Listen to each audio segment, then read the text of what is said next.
last but not least, we spent many hours, my committee and I, and we pondered, and it was very important to us that we take the time we needed to find the speakers that we thought expressed the message that we were trying to bring here to Detroit. And so we listened to tapes. We listened to them going to work. We listened to them coming back. I felt like I listened to them in my sleep. And there were many wonderful tapes. But someone told me that, if you ask God to help you, you'll know the right one.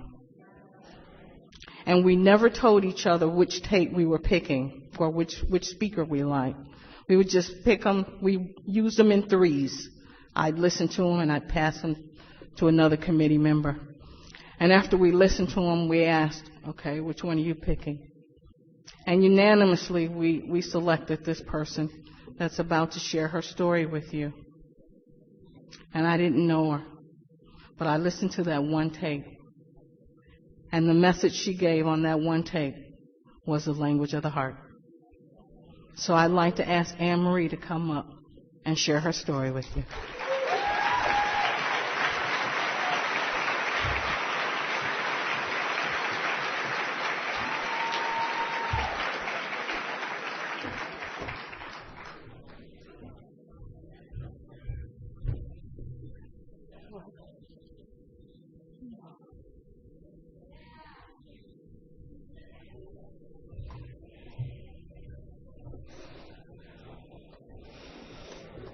Yeah, go ahead, follow that.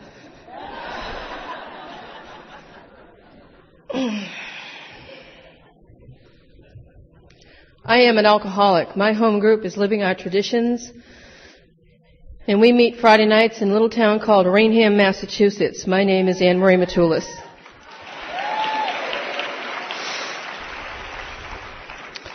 And I would like to thank Josephine and her committee for inviting me to come down and spend some time with you.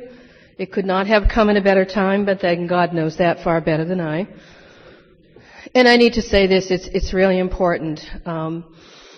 God's been very good to me over the years. I've had an opportunity to travel. I've had an opportunity to meet a tremendous amount of men and women in Alcoholics Anonymous. But by far, Josephine is a woman who walks humbly with God. What a terrific example. You are so blessed to have her here.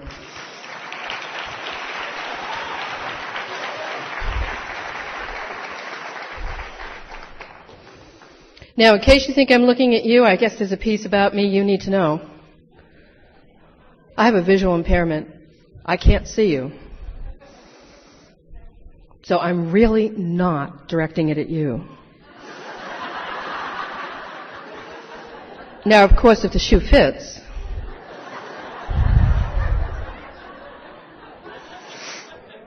do with it as you wish. I'd also like to thank some of the people.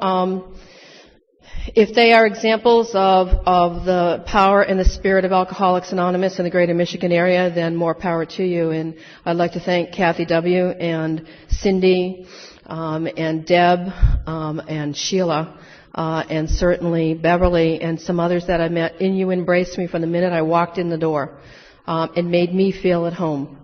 And isn't that an important piece? Because I don't know about you, but for most of my life, before God's grace guided me to Alcoholics Anonymous, I was never a part of, I was always apart from. And I wondered what was wrong with me.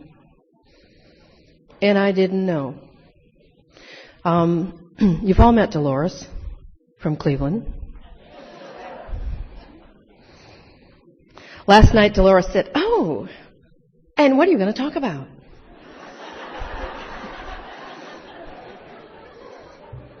And nothing moved. My mouth didn't move. My face didn't move. My mouth opened and closed again, and I went, "You'll find out when I do." But now I know what I'm going to talk about. So for Dolores, I'm going to talk about the sun, the snow, and the river. And they so touch my whole life. And before I forget, the crew from Hawaii. If you happen to have any more of those Mauna Loa macadamia clusters and you don't know what to do with them, you can just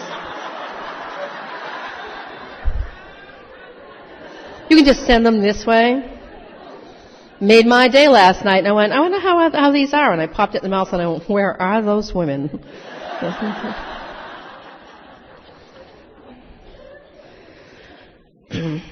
So coming off the single worst professional year of my life,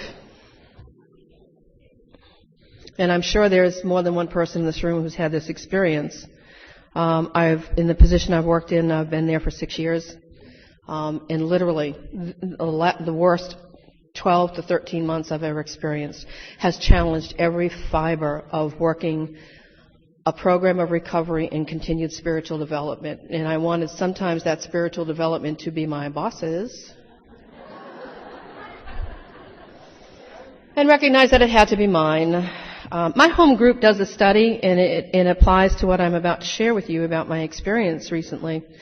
And that is, we're a literature study group, and we started in 1989 when some people came to me and said, Annie, it'd really be nice if we could sit down and talk about how we apply the traditions into our daily lives. And I said, sure, I'll be happy to do that. And while we were at it, do you think we could throw in some concepts and the steps and the big book? I said, so let me get this straight. What you want is a 12-step, 12 tradition, 12 concept, big book, study group. Yep, that's it. Yeah, sure, I can do that. And that's what we've been doing.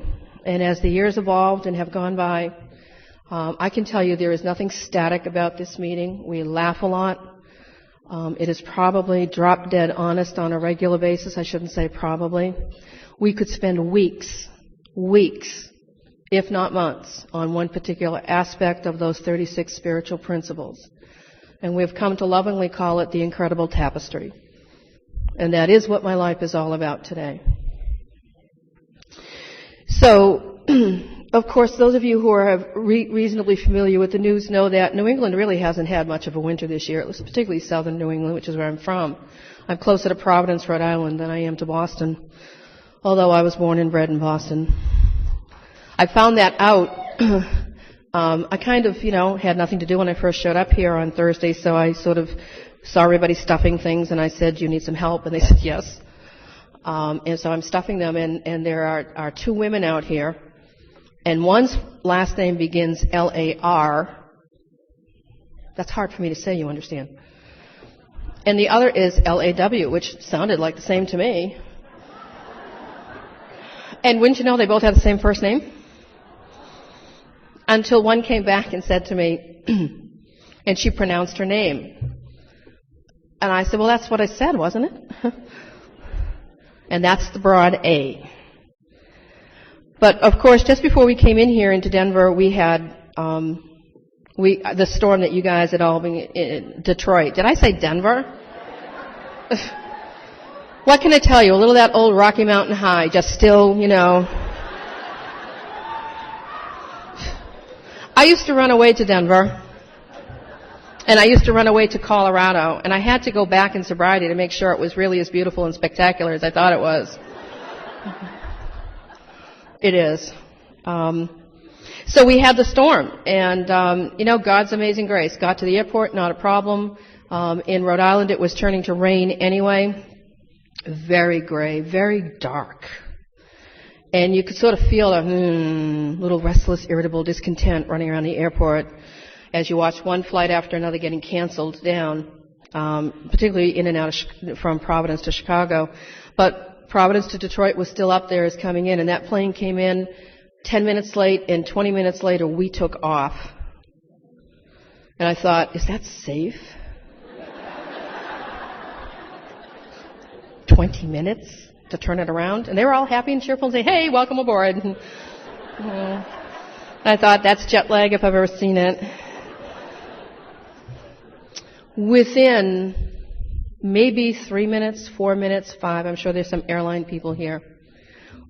We went from the slush and the ice and the rain and broke through those clouds into bright sunshine with that sun setting in the west.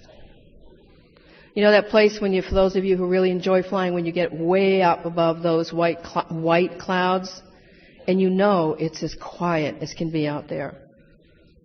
And there was the sun setting in the west. In 1958, in response to a letter to a friend, Bill Wilson wrote that he had finally found his quiet place in the bright sunshine. That's encapsulated in his essay, Emotional Sobriety. And when I came to Alcoholics Anonymous and I saw emotional balance and emotional sobriety in our literature, I wanted to know how to get there. That's what I wanted more than anything else. And so when we lifted up above those clouds, the last 13 or 14 months literally stayed back. And I could feel that freedom. The freedom of not dragging the baggage of yesterday with me into this day. And so I said, the sun, the snow, and the river. I spent about 2 hours this afternoon. I could listen to people in the elevators. I was just kind of wandering around aimlessly and listening to people muttering and mumbling about snow, and it's cold, and it's cold, and it's snowing. And I said, it's Michigan. Even I know that. This is not the Bahamas. And so I'm listening to all of that, and I went upstairs, and I opened up the drapes, and I just pulled up the chair, and I sat there, just staring out at the river. And then I noticed the snow was going up.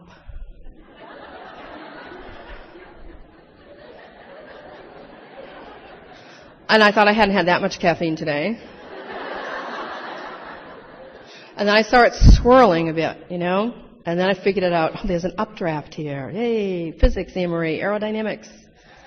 And then it would just sort of almost stop. And I thought, that's my life. In a nutshell, the incredible tapestry of Alcoholics Anonymous in my life. The freedom that I find in turning my will and my life over to a power far greater than myself. I kicked and screamed about step 3 because of the word God. Let me tell you about a very early experience with God. I grew up in Boston, went to public schools. No aspersions on anyone in the clergy today. But where I grew up in Dorchester, neighborhood of Boston, if you went to a public school and then you had to go to CCD classes, you were a second-class citizen, according to some of the nuns. And that's just the way it was. And so there I am at the wonderful age of 9, and I was thinking about this, watching the snow come and swirl down and then go up. The up part still bothered me a bit. And so we're in this big hall, auditorium, and this huge picture on the back of God. And it should have been a flag waving in my head that you're destined for trouble, child. We are children of chaos. Yes. If nobody has ever seen God, how do we know He looks like that?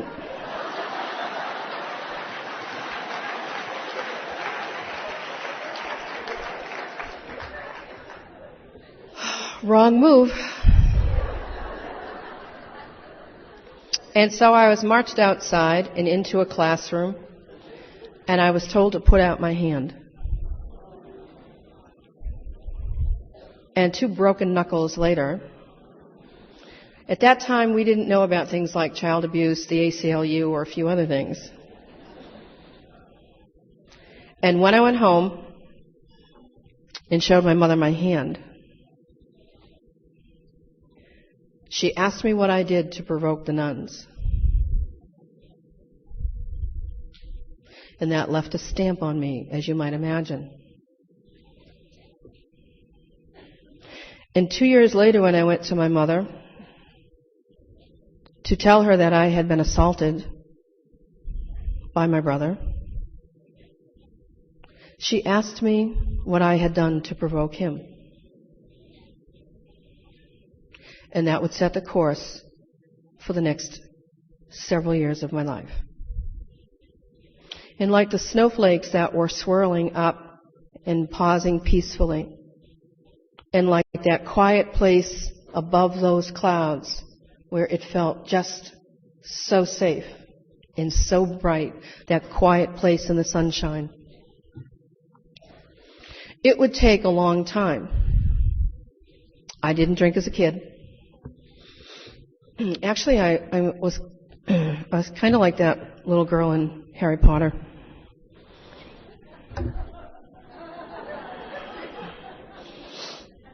Up the hand would go before the question was finished. I was the A+ student, the one you hated. I was always captain of the team, always did my homework. Extra credit. You really wanted to hurt me. I was, by the way, so self-absorbed and self-centered I didn't even notice.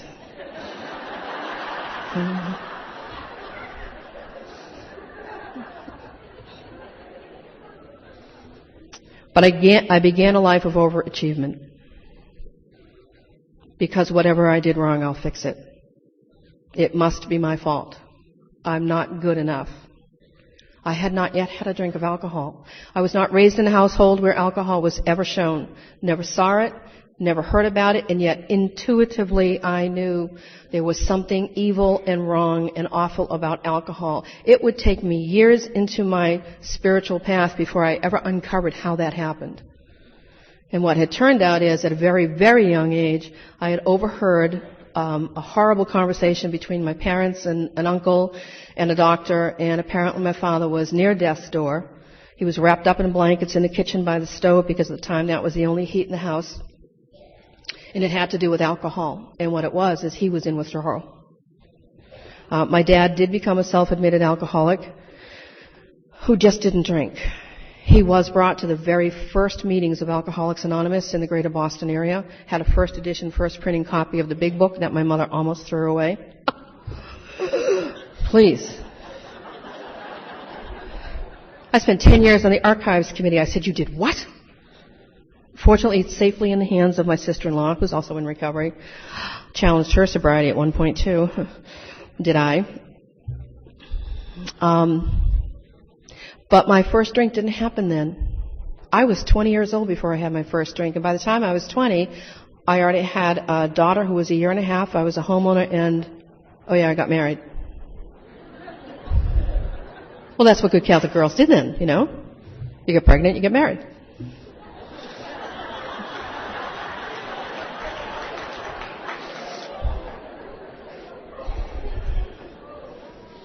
If I knew then what I know now. Had not had a drink of alcohol, didn't understand. I knew something was wrong. My first drink of alcohol was not social, and I wasn't in a group. I wasn't in a party, and it wasn't really a drink. My former husband, came home one night, and when I regained consciousness, pretty much everything in the room was broken, including me. And I happened to be working in the medical profession at the time, and I knew that alcohol had once upon a time been used as an anesthetic, so I went over to the bar, which miraculously hadn't been broken. I always think about that. Well, what was that all about? And I drank a bottle. And so I learned 2 things that night. 3. The first thought that came to my head was not call the police for assault and battery. It was not call mother for help. My first thought was, whatever I did wrong, I'll fix it. And I would spend the next 15 to 16 years trying to fix it. And the only thing that happened in my alcoholism from that point to the end of my drinking was it got worse. It got considerably worse. And then I also experienced the next morning, I witnessed an alcoholic blackout. Because when he came around the corner and looked at the living room and at me, he threw up. He didn't remember anything. And it was not a put on. It was an alcoholic blackout. No doubt about it. I didn't know that then, and I know that now.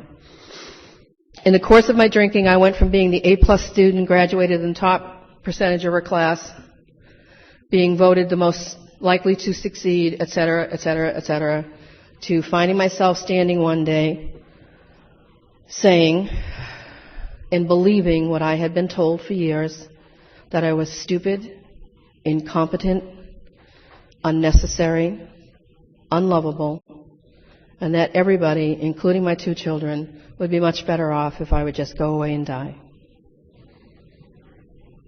And so I went away. And God's amazing grace touched my life. I didn't get sober right away, but I did detox on my own. Don't ever do that. And eventually, as you know, an accident waiting to happen, I picked up a drink, and that drink took me finally to the point of absolute insanity, literally,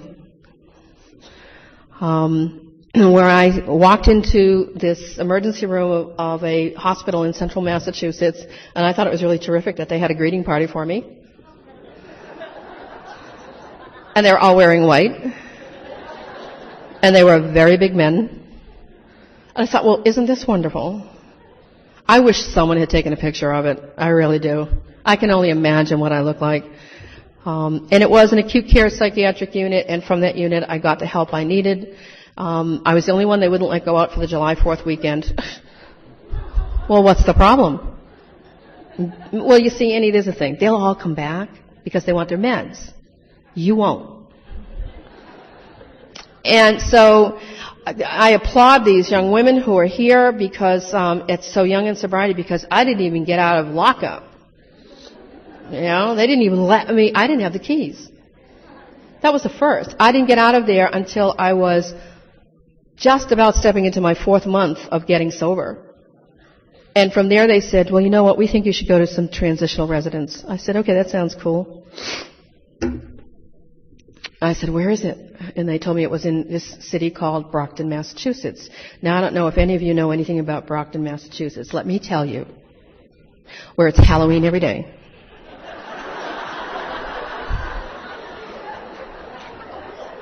And you live under a perpetual state of full moon. It's the 5th largest city in the state of Massachusetts. And I know we have someone here from Ireland, so she can correct me. I was told historically that Brock, B-R-O-C-K, is a Gaelic word for skunk. And I thought, that makes perfect sense. So here I come from a very country, gentrified atmosphere out in central Massachusetts, where I would roam the Sudbury Woods for 200 plus acres of woods back there, and I would find that quiet place in the bright sunshine in the middle of the woods. And I would stand there and believe that there was hope, that life was not meant to be like this. It was not meant, this isn't what I planned on when you grew up someday. I grew up as a little girl believing in heroes and dreams and happily ever afters. And at that point in my life, at the age of about 25, they had been shattered by those that society says I should be able to trust. But society says I should be able to experience love and acceptance from. I don't dance society's dance anymore. And AA gave me that freedom.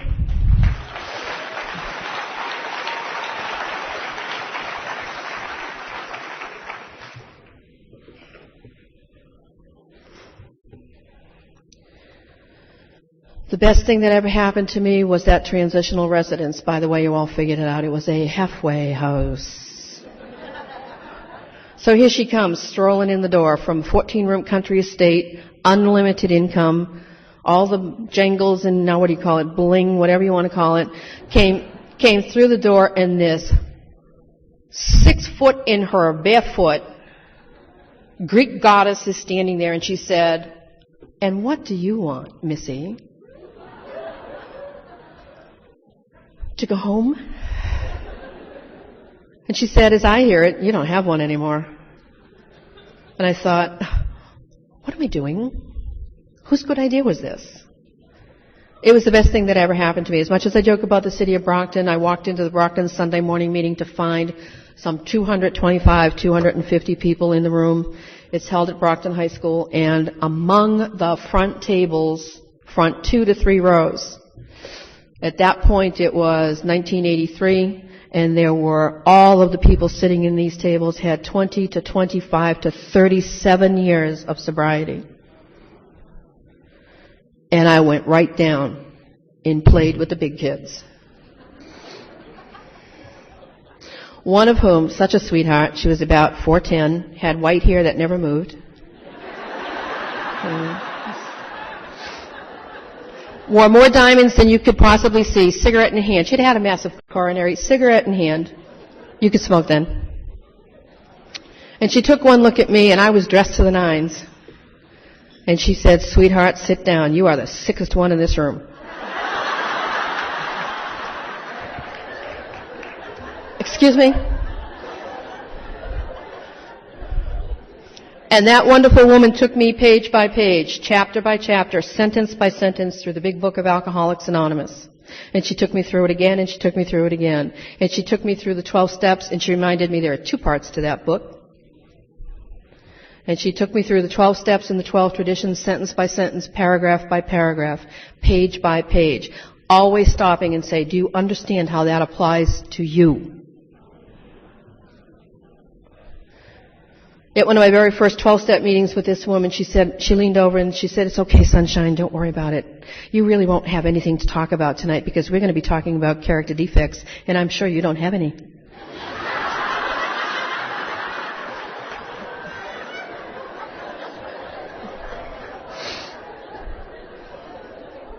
You know, somehow I knew that was not a compliment.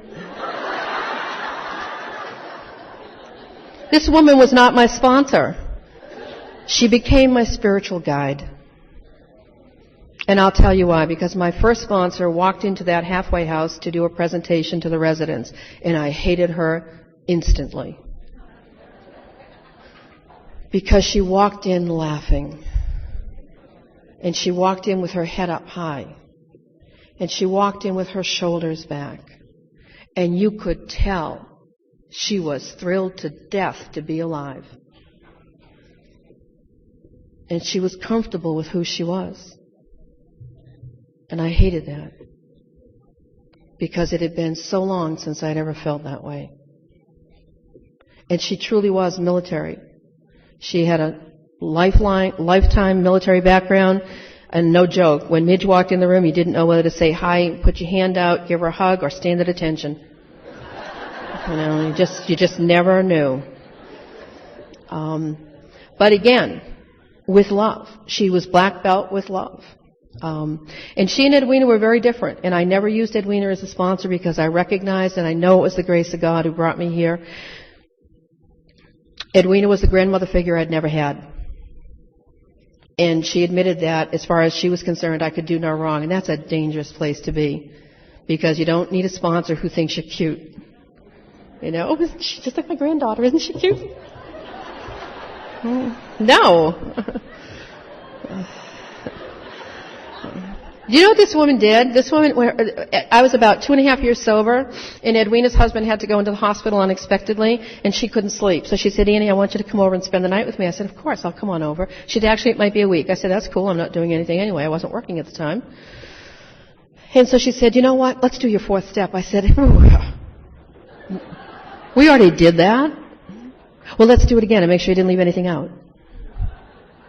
What? Well, let's get out the big book. Let's do this again. Let's talk about this all again. A whole week. You know, I was just so sick and tired of me. You know, but she was really good. She was cute. She said, "You know, you've gotten over some of your anger." I said, "What do you mean by that?"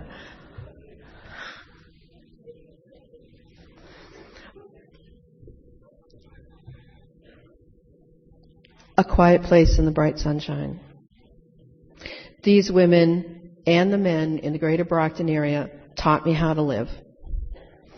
They were firm and hard, unrelenting. You know, the cranky ones up in the back room. Looked like they sucked on lemons all day. You know. Don't drink, ask for help, go to meetings, read the book, work your steps. Don't you just want to shoot them? You know, just... And of course, when I got sober, I was not exactly eloquent or elegant. I had a 2-word response for everyone, for everything, and it was not Merry Christmas.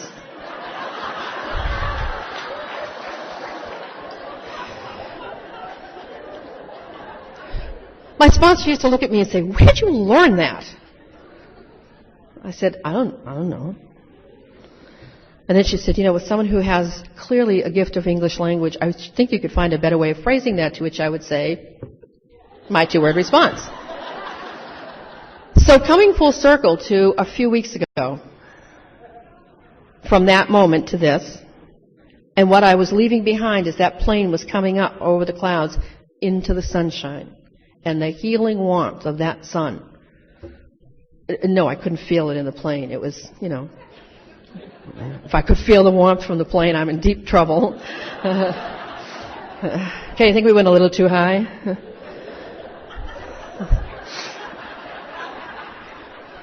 Could we bring it down a few thousand feet? 100,000 feet, maybe? Was that as I sat at my boss's desk a few weeks ago and listened to him go up one side and down the other about as mean-spirited as you can imagine. And I used the 10-step restraint of tongue. I suppose at this point it might be helpful to tell you what I do outside of my job. I coordinated a 3-county coalition for domestic violence education and prevention.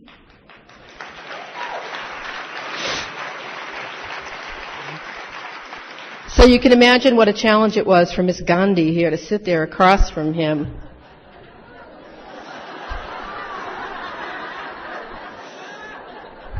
Thinking of ways to hurt him.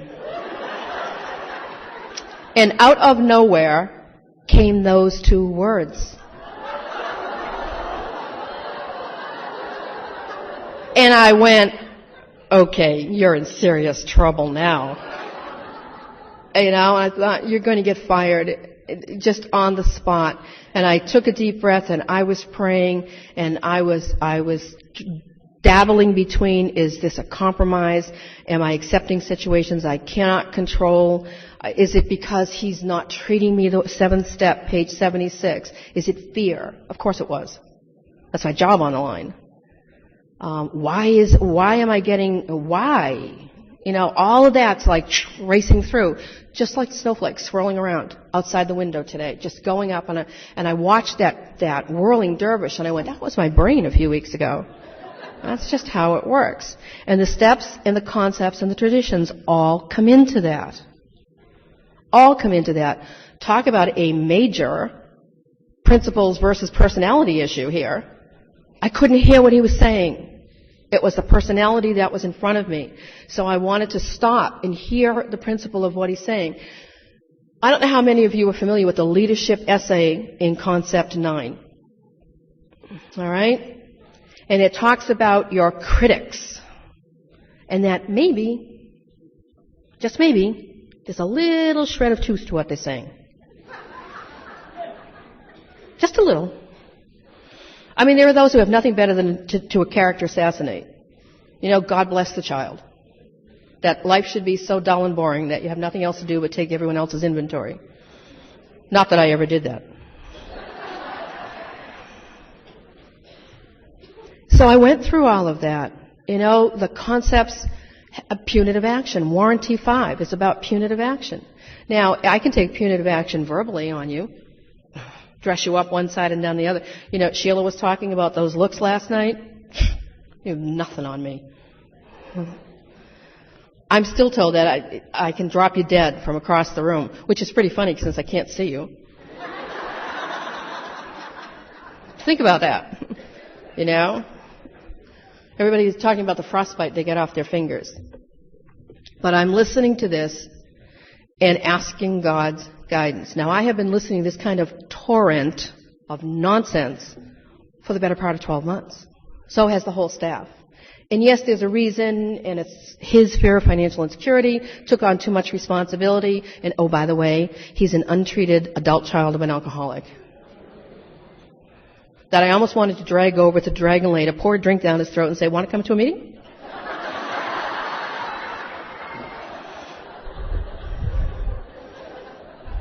So I understand where he's coming from. That part of my brain is trying to function. The other part of my brain is saying, deck him now.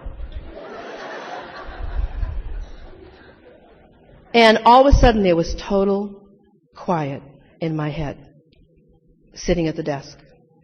And when that plane broke the clouds, I recognized that was the place I was at.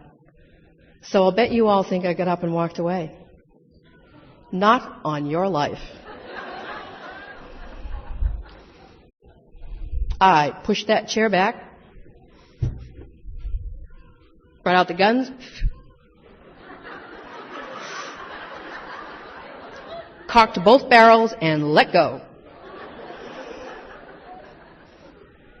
And I told him he was the meanest and most miserable person to work with for the last 14 months, and I didn't know what he did with his boss, but would he please go find him back, and do not blame the dissolution of a particular program on me. If he had followed my direction, we could have saved it. And those were the facts. Those were not my imagination or my exaggeration. He had mentioned a few statistics to which I pulled out my book. He said, you mean these reports? These reports that are graded superior, superior, superior, and superior? Your initials. And I just let it go. And then I took a deep breath and I felt so good. Now, 9 out of 10 times I would say to a sponsor, good God, what are you, crazy? And he got very quiet. This is a man who I've worked for 6.5 years. He will never say I'm sorry. He will never admit he's wrong, and I can't change that. I don't like that about him, but I have to accept and embrace that about him. And that, in a nutshell, is what life today is about for me. My spiritual development isn't about being an Alcoholics Anonymous. Alcoholics Anonymous allows me to live in the world. And those principles I must take with me on a daily basis. There's no vacation. I have plenty of women come up and ask me to sponsor them. That lasts usually 1 week. Someone said to me, Annemarie, you're giving your name out to everybody. I said, they never call. Don't worry about it. I said, when they do, and they go, well, that's a lot of work. I said, you don't have to do what I do unless you want what I have.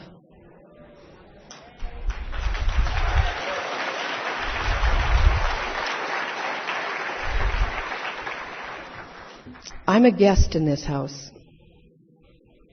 I was not a high-bottom drunk.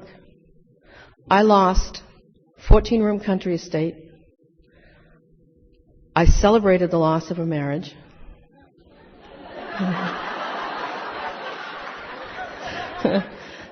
It was the one thing I started to do when I was still drinking, and the old-timers said, good for you. Don't do anything else. The most difficult step I ever had to take in order to follow God's path was to have faith and trust to leave my children. I was incapable of taking care of myself. I could not compete with that 7-figure income. Let's give them another prize. Let's buy them something else. Oh, you want to go to France? Sure, let's go. And I had enough trust and faith in God that they would be okay. And I took that step. And I need to share with you how difficult it was to talk about that at meetings of Alcoholics Anonymous when I was getting sober, because I saw the judgment in the eyes of others. I saw the discomfort when I would talk about why I thought I drank when I was newly sober. Well, he beats me. And now I fully understand through the process of 4th, 5th, 6th, 7th, 8th, 9th, 10th, 11th, 12th, through the steps and the traditions. You know, the steps teach me how to deal with me. I didn't know how to work with you.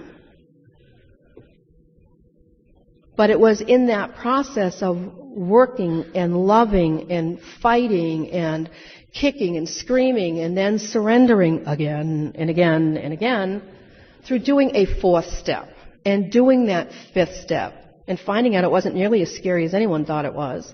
By the way, in my first 4 years getting sober, I blew by 6 and 7. What are those? They are the cornerstones of your life, Annemarie. And I said, oh, well, let's get into the making amends thing. Until I saw the word all. And I said, you want me to make amends to a man who would hold my hand in the door and slam it shut several times, fractured my skull 3 times, and permanently damaged my eyes. To which she said, yes.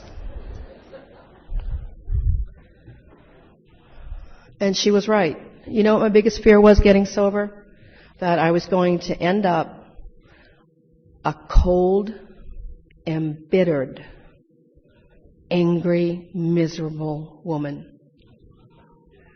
And that just about describes my mom. And I did not want to end up like that. And so when they said, you've got to do it, kid, my sponsor took me to my father's grave to set him free. My dad didn't do anything. I learned a couple of years into sobriety that my father loved me like he loved nothing else in the world. He just couldn't show it.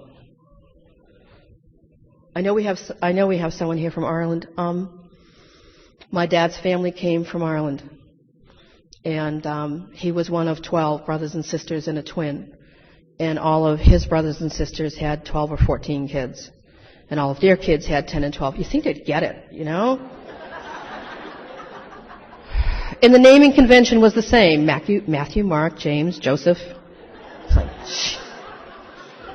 It isn't until I went to a family reunion, and it wasn't until I saw the family tree, and then I saw the seating of some 200 members of this family. 50% were over here. They were all sober. The other 50% were over here, half of whom need to get sober. But it isn't until the youngest generation that they actually have reverted back to Celtic names, which is really so refreshing. But my father was a self-admitted alcoholic. My brother was both of my brothers were alcoholic. In fact, one of my brothers died in his sleep, choked to death, drunk. And so in the process of this growth and development, I was terribly afraid that I would be one of these horrible women who just, you just wanted to move away from. And so she took me to my father's grave, and I set him free because he had the audacity to die from a massive coronary at the age of 50 when I was only 20 years old. I saw my dad the day he died. They were moving him out of intensive care back to the general population because he was doing well. And I went in to see him and sat with him, and we talked for a long time. That I was finally going to get my driver's license. You didn't need one in Boston. Now I was living out in the country. You kind of needed one.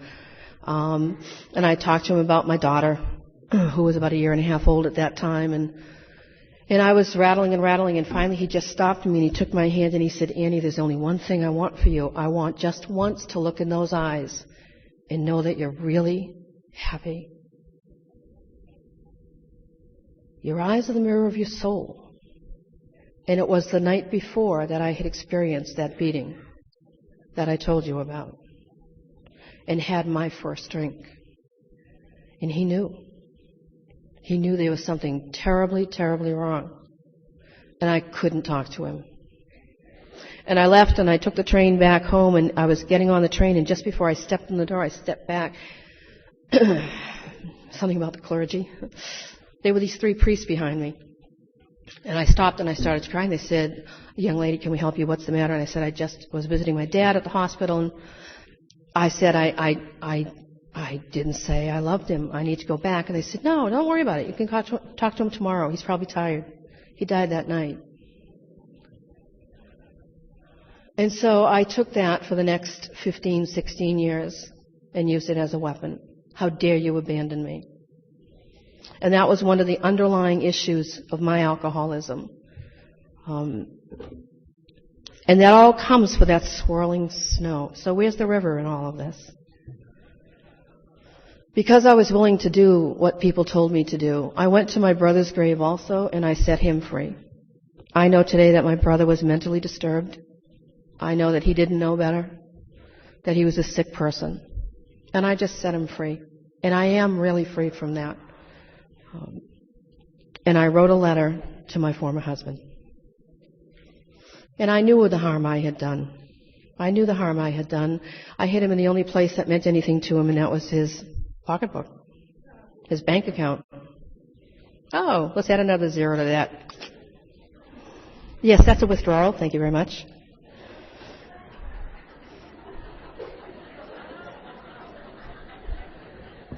And the bills would come in, and I'd go into the trash until I realized that the people who would pay the highest price for that would experience the greatest consequences would be my 2 children. And you can't undo something when you've started that, for sure. So I wrote about that, and I said to my sponsor, "Well, what do I do with this now?" She said, "You give it to me." I said, "That's it?" She said, "Annie, it says that we make amends, but we don't do it if it's going to harm someone else or ourselves. If you go within 10 feet of him, he'll kill you. You can't do that." The point was, I needed to know you were willing to take these steps as they are written, not as you decide you want to do them. And that is the whole point of being a guest in AA's house. I would no sooner walk into your home and decide to rearrange your furniture, change how you do your cooking, tell you how to train your pet, or raise your kids. Nor do I have the right, and it would be spiritually arrogant for me, to decide to change AA's house.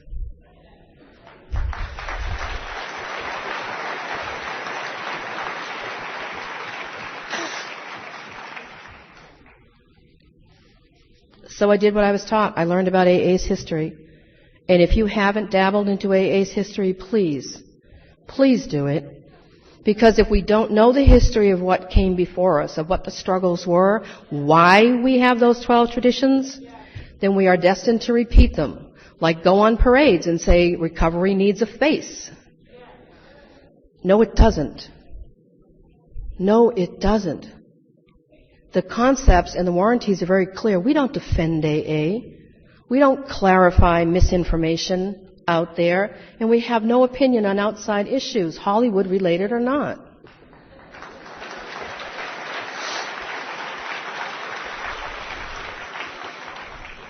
Bill Wilson wrote that AA's unity would not preserve itself, that every individual in this fellowship must take responsibility for it. Those traditions are not for groups, they're for me. So how do I use those traditions in my life? Well, the first thing, and I was talking earlier about this, to the women that I sponsor who are married or have a significant other, I remind them that they are not autonomous. That what they do, the decisions they make, the action they take, impacts someone else. And in some cases, many someone else's. Someone else, who cares?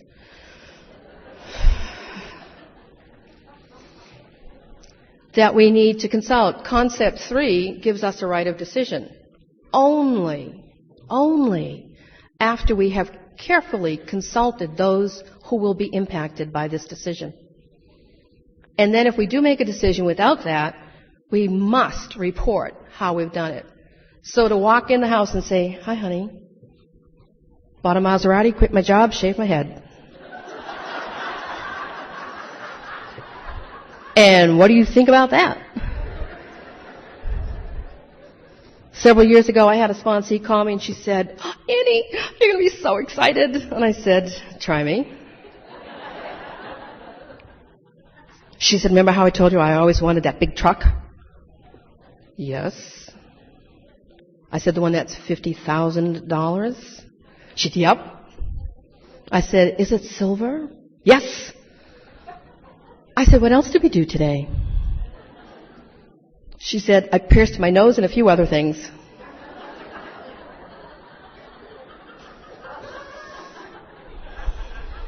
I said, I'll skip the details, but that's really going to look good at the teller's point in the bank. I said, anything else I should know about? I've got a mohawk. Always wanted one. I said, they're out of style. You know, right down the middle of it. I said, I suppose. I said, did you go goth? She said, no, but I was thinking of it. I said, do you remember that part about sponsorship not being report of actions taken? Sponsors are a sounding board. She said, well, so what do you think? I said, there's nothing to say. You don't want to hear what I really think. Are you mad? Why do they say that? You know? Are you mad at me? Okay, let's talk about the steps again. Unreasonable expectations and demands on others. Expectation breeds disappointment. If I'm angry, then I put an expectation of control on you. No, I'm not mad. Don't drink, ask for help, go to meetings, work the steps, find a newcomer, and God help you with that head. Wear a hat. Find a way to decorate it, because I don't think the bank's going to be too happy.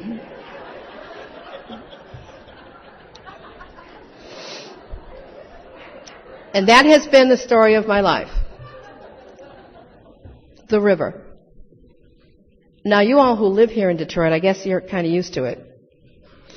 And I used to live in Boston, so I'm very accustomed to being near an ocean. And even where I lived in central Massachusetts, we had 5 lakes and 5 state parks. So it was, there was always that openness. But I was watching the river. Every morning since I've been out here in Detroit, I've opened up the window. Well, not the window. Yeah. Now, wouldn't that be exciting? So why are we down here over, at the GM Center? Well, I don't know. Some woman opened up the window to pray and meditate, and just... Now she's hanging by her nails.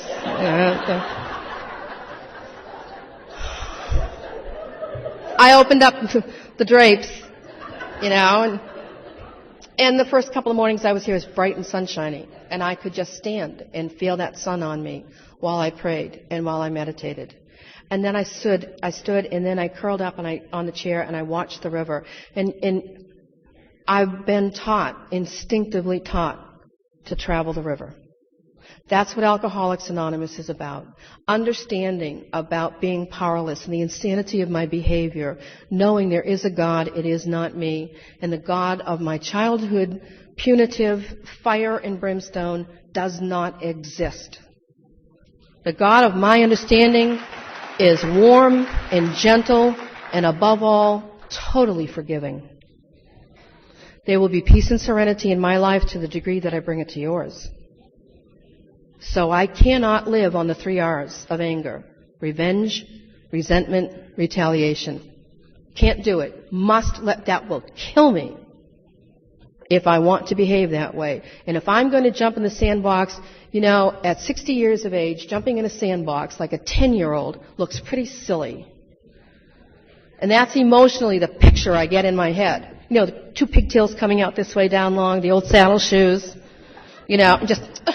Well, I'm going home.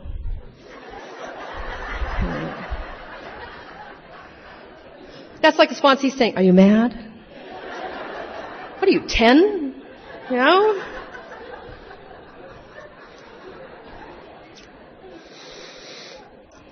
So you got to travel the river. And as I looked out at that river from my room, There is the story of living the incredible tapestry, of weaving the steps, the traditions, and the concept with their warranties into my daily life.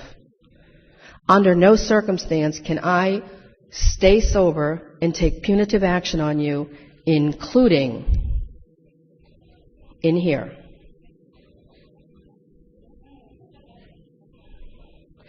Step 4 says we drop the word blame from our thought and word. One of Bill Wilson's favorite books was Sermon on the Mount. Take a look at it sometime. First, you'll see how he plagiarized.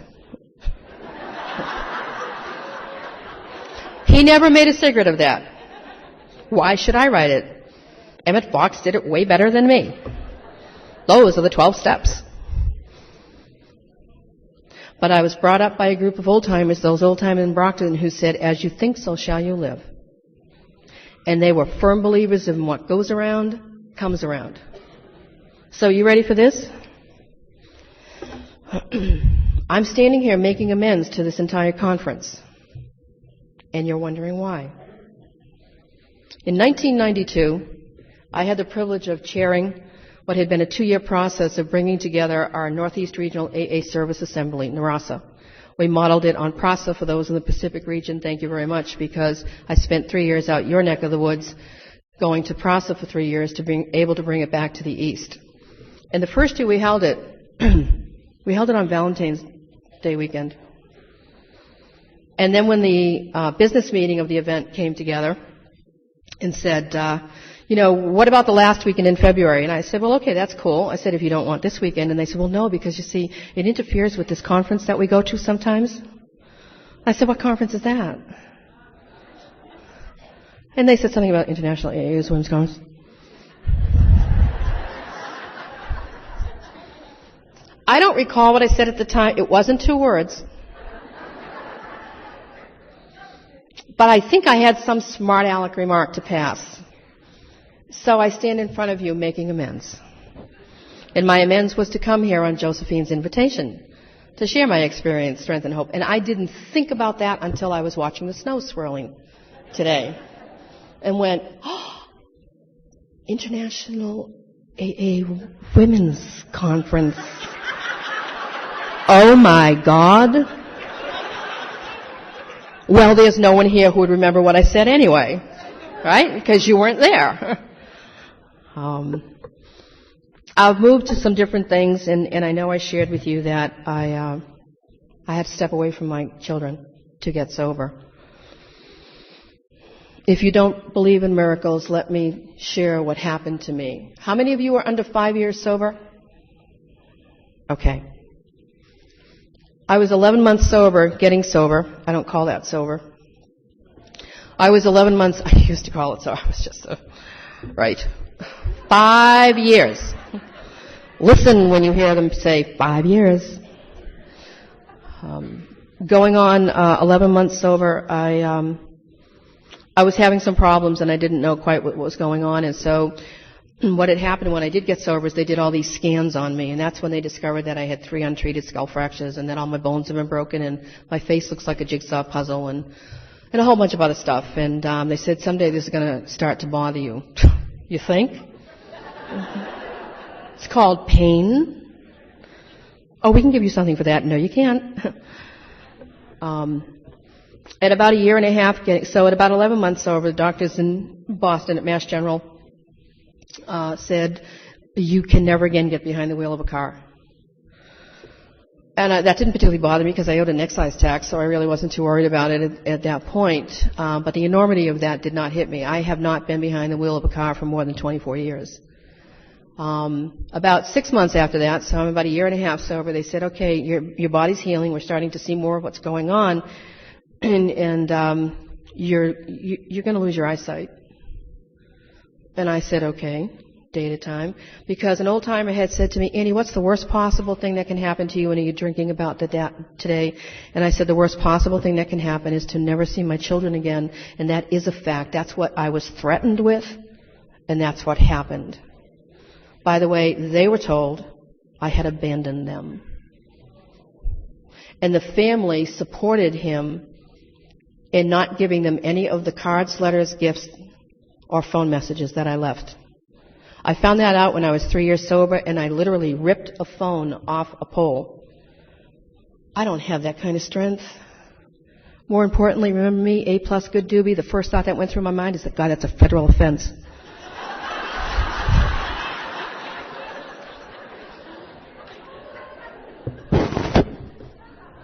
And I just took off. Told my sponsor what had happened, and she said, don't you have a meeting to be at tonight? I said, yes, I'm supposed to chair a gratitude meeting. She said, that's where you're going to be. So I was about 18 months sober when the guys at MGH sat around me and they said, okay, we need to sit down and talk to you about this. The scar tissue from the untreated skull fractures has created an aneurysm in your brain, and we can't get at it with traditional invasive surgery. You are terminal, inoperable, and untreatable. And you will probably hemorrhage several times before you die. And I understood what they said before, we hope you die. And I was put in a death and dying group. It was one of the first prototypes at the time. And I found out that people were not so much afraid of dying as they hadn't lived. And at that point, early in sobriety, I knew I had lived. I knew I had made a difference because of Alcoholics Anonymous and God, and I knew there would always be hope. And that old-timer who adopted me as her grandchild said, you never say you're dying. You never say you're losing your eyesight. The doctors say that. Don't you own it?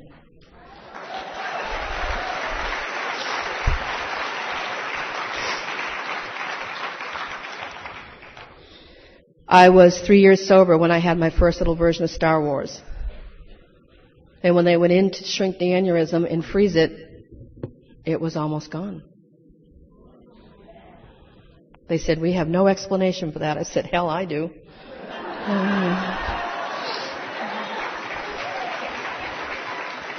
That left me with a vision of the length of my arm. But it was better than none.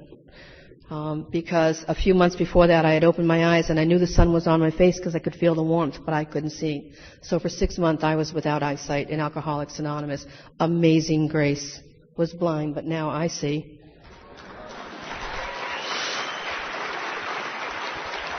The 36 spiritual principles of Alcoholics Anonymous weave like a tapestry through my life. It is a never-ending challenge and journey. I was 18 years sober. Came home on a Monday afternoon, and my phone was blinking like all those little things from Portland.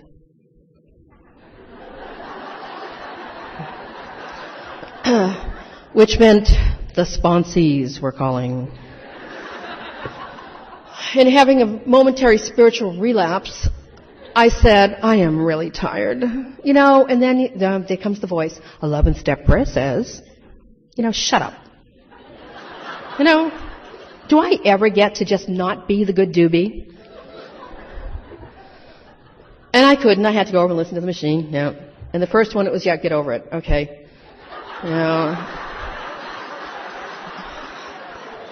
Look, I took her to dinner. All right? I made amends. And the second one, I can't remember. And the third, and then I hit the fourth, and it was, hi, this is your son, Gary. And here's my phone number. Give me a call. I had to play it like 20 times. It was a voice I didn't recognize. When I last saw him, he was 11 years old. I had no idea what he looked like. I had no idea what he had done. So I called my sponsor. My sponsor's from Texas, by the way. I have a long-distance sponsor, and Patty R. Got sober in Houston, lives now in the Dallas-Fort Worth area. And I called her, and even, she's out in some island out off the coast of Texas. Like, what? So I called her daughter, and she said, oh, Mom's around somewhere. I'll find her. And she finally got back to me, and she said, why haven't you called?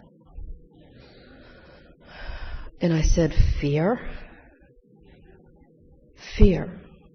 She said, well, you need to call him, and then we're going to need to talk about you and God. because I would have gone to my grave telling you that I had a faith that was unshakable in the power of God in my life. I was blind and I could see. I was told I would never walk again, and I don't wear stilettos anymore. I used to. I was surprised when I showed up. The hair, the stilettos, and they watch it, across the floor. And so I called, and we spent about almost 2 hours, a little more than 2 hours on the phone. And I came away with the sense of, that is the most balanced young man I've ever heard in my life. At the age of 18, while I was serving Eastern Massachusetts as a delegate to Eastern Massachusetts to the General Service Conference of Alcoholics Anonymous, my son was walking the street homeless in the rain and facing a life sentence. And a very wise judge said, I will put you in this 1-year residential program, and if you clean up your act, we will take the sentence off. One mistake and you are history. And some people in another 12-step program wrapped their arms around him, and they guided him into a way of life that absolutely blows me away. And that October, he said, I would like you to come to my home group. I'm celebrating my 13th anniversary.